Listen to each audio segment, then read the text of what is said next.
une peur, une grande peur depuis 30 ans, 40 ans. Alors la personne en hypnose va se dissocier de cette peur-là.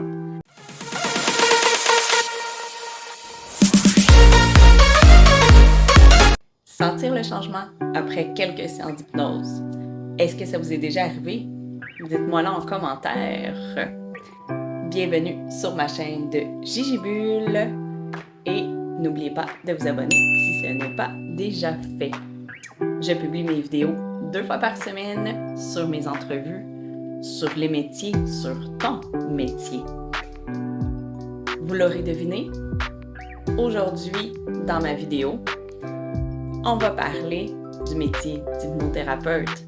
Pas juste ça, mais du changement qu'on peut avoir pendant des séances d'hypnothérapie. Est-ce que l'hypnothérapeute peut voir le changement? Est-ce qu'elle peut ressentir le changement? Est-ce que nous, on peut ressentir le changement? Est-ce qu'on peut voir notre changement pendant, exemple, 3-4 séances, après 3-4 séances, entre 2 séances d'hypnothérapie? On peut-tu sentir le changement, vous pensez? C'est tout ça que vous allez savoir dans la vidéo. Je vous souhaite une belle écoute. Et est-ce que le changement, on peut le voir pendant les... Exemple, on est à la 4e séance, que la personne elle vient. Est-ce que tu peux voir le changement ou la personne ressent ce changement-là? Tout à fait. Wow! Tout à fait. Oui. Moi, je le vois, je le sens aussi. La personne aussi, il va le sentir. Et après une séance d'hypnose, moi, je parle à peu près plus. Les gens, des fois, ont besoin de partager. Oui, super. Mais on laisse agir en soi parce qu'il y a un travail profond qui se fait. Et je vais dire aux gens, après une séance d'hypnose, on fait pas les grosses responsabilités, les grosses tâches là. Tranquille. On laisse ça agir à l'intérieur et le travail se poursuit dans les heures, dans les jours qui suivent. Donc, après une séance, c'est demandant quand même pour la personne. Alors, on laisse ça agir, puis à la fin de la séance, ça dépend ce qu'on travaille. Si on travaille au niveau de la gestion du poids, il va y avoir une réaction plus là, puis on travaille ça d'une façon différente. Si on travaille une émotion, comme des fois les blessures de l'enfance.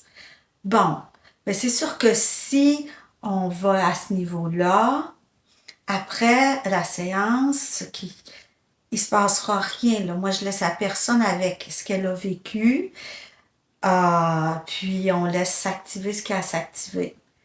Parce que quand même, c'est profond. Ça dépend ce qu'on travaille. Si c'est la confiance en soi, on le voit tout de suite, on le constate tout de suite. Il y a une énergie qui monte, c'est les sourires. Puis même quand on travaille des choses profondes, après, je vois des sourires, je vois des soulagements, je vois tout ça. Puis il y a d'autres personnes qui ont besoin de garder ça en eux parce que c'est pas fini d'assimiler. Le travail est en continu. Et là, tu dis les changements suivent par la suite. Est-ce que c'est quelque chose qu'on a conscience? Ben, tu sais, c'est sûr que quelqu'un qui veut changer son alimentation, comment le changement peut se faire par la suite? Exemple. C'est très variable d'un individu à l'autre. Il y en a qui portent quelque chose depuis longtemps. Des fois, quelque chose qui est lourd à porter, qui est inconfortable inconsciemment. Puis cet inconfort inconscient peut se transmettre dans un inconfort sur le corps physique. On fait partie d'un tout, hein. Ce que l'on pense, ce que l'on ressent avec son cœur peut se transmettre, bien entendu, dans le corps physique. Alors, c'est un peu tout ça qu'on travaille en hypnose. Et les changements se font. Il y a des gens qui ont des situations, on va dire, d'inconfort depuis des années. Par exemple, une phobie, une peur, une grande peur depuis 30 ans, 40 ans. Alors, la personne en hypnose va se dissocier de cette peur-là à son rythme. Il y en a que ça va être très rapide. Il y en a d'autres que ça va prendre plus de séances. Il n'y a pas une personne qui est pareille et ça va dépendre aussi la première fois que c'est venu la visiter, c'était quoi tout le contexte quelle était, des fois la personne était dans une situation de vulnérabilité, que ce soit une fatigue physique, psychologique, et là, oups, une peur s'est installée, puis elle a pris de plus en plus de place. Un petit peu comme un étranger qui arrive sans cogner, qu'on n'a pas invité, mais qui s'installe. C'est ça, une peur qui peut devenir assez grande comme une phobie. Alors, en hypnose, on va l'inviter à se retirer de plus en plus. Lui faire sentir que la peur n'est plus la bienvenue parce qu'on est prêt à aller vers autre chose.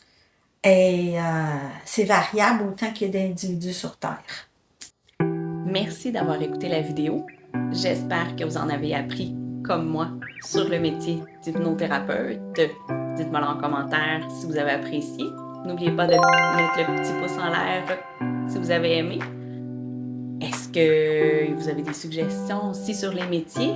Aimeriez-vous participer à l'une de mes vidéos? Vous pouvez me l'écrire en commentaire aussi. Donc nous, on se revoit pour une prochaine vidéo. Et portez-vous bien d'ici là. Puis on se revoit bientôt pour une prochaine vidéo.